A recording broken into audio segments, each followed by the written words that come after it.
Okay, in this video we're going to talk about the impact move. And the impact move, in my opinion, is absolutely the most important move in the entire golf swing. You can do everything else right up to the impact move, but if you don't do the impact move properly, you're still probably not going to hit the ball the way you wanted to. So where does the impact move begin? Well, basically, the impact move begins where the pre-impact move ends. So right in this area here is where the impact move begins. Now, what we want to do with the impact move is one thing and one thing only. We want to bring the club toward the ball on a descending arc with most shots except for the driver and a few special shots around the green. And as we bring the club to the ball on a descending arc, we also want the club face to be pointed directly down the target line when you get to impact. So, we're right here, and as we continue our rotation in the swing, it's very important to know that the move is controlled with the left forearm. You may think of it as rotating the watch, or there's a little bump right here on your ulna bone. I refer to it as the ulna bone.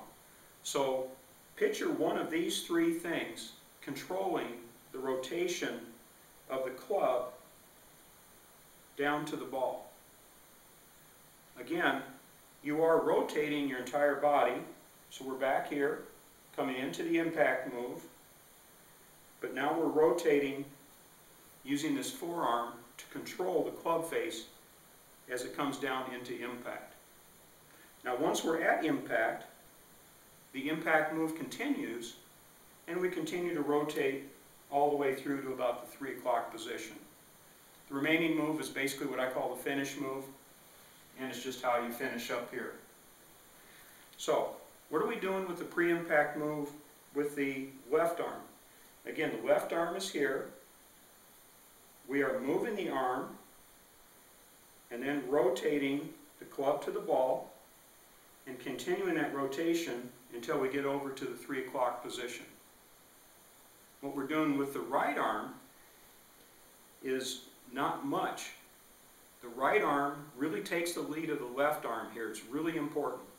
So we don't want the right arm to get too overactive here, because if it does, then we can release the club too early like this and lose the flat left wrist that's necessary to bring the club into the ball on the descending arc. So we're coming down to here, and the right arm, hand, wrist, they're really along for the ride at this point. The movement is from here,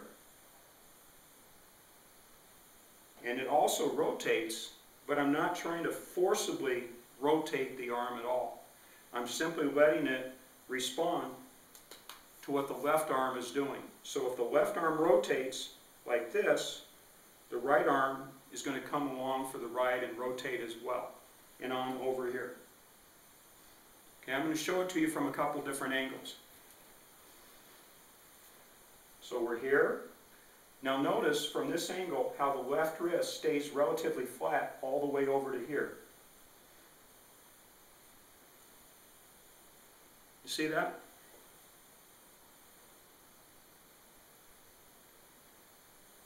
You also notice that the right arm does not totally straighten until after it gets past the impact. So we're here, we're at impact here. You see where you still have some bend to it, and on over to there, where we get into full extension. I'm going to show it from another angle.